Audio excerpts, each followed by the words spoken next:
আমাদের দেশে এমন কোনো বাড়ি বা প্রতিষ্ঠান নেই যেখানে এই ঝাড়ু নামের বস্তুটি নেই।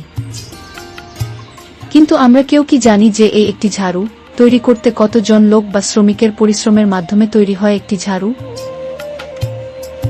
চলুন আজকে আমরা আপনাদের দেখাবো কিভাবে কতগুলো ধাপ পেরিয়ে তৈরি হয় একটি ঝাড়ু।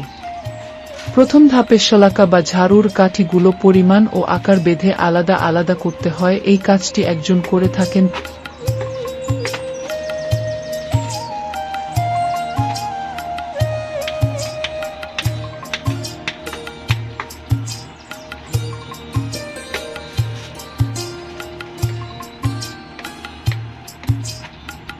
পরবর্তীতে এই বাছাই করা শলাকা বা কাঠিগুলো বোতলের কাটা অংশের ভিতরে ভরেন একজন।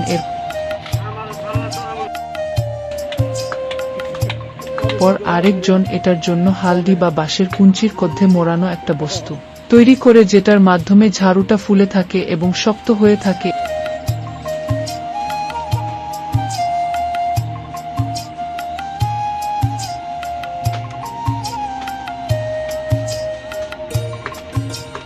এরপর আরেকজন এই হালদি বা ওই বস্তুটি ঝাড়ুর মাঝখানে আটকানোর ব্যবস্থা করে। এভাবে এতগুলো হাতের স্পর্শে তৈরি হয় একটি ঝাড়ু।